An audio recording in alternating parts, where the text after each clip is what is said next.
changes could be coming to voter registration for federal elections, and some question whether it could be tougher for some people to register. Also, could married people with changed names face more hurdles? 13 on Your Side political reporter Josh Alburtus verifies what the proposal says. The SAVE Act aims to allow only U.S. citizens to vote in federal elections by making them prove their citizenship when they register. But some feel SAVE is unnecessary. What this appears to be is an effort to take isolated circumstances, extrapolate them out to completely change an election system that would ultimately result in taking us backwards and having less people voting than before and making it more difficult for eligible citizens to participate in our elections. But the way it would go about it has raised some questions.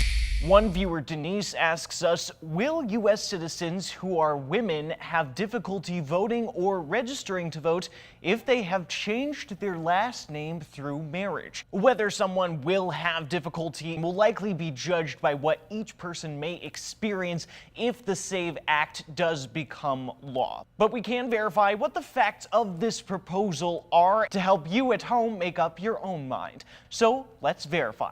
The gist of this bill is that anyone registering to vote in a federal election would need to provide documentary proof of U.S. citizenship.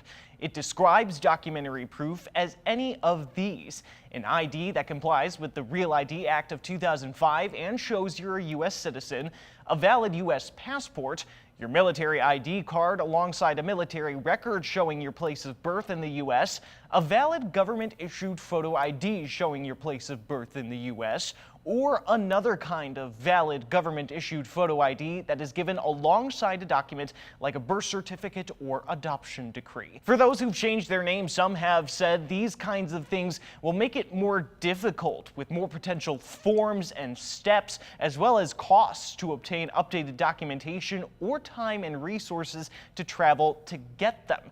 The bill does require that states have a process for people to give more documentation to work out discrepancies, but doesn't clarify if marriage licenses specifically would qualify as part of those processes.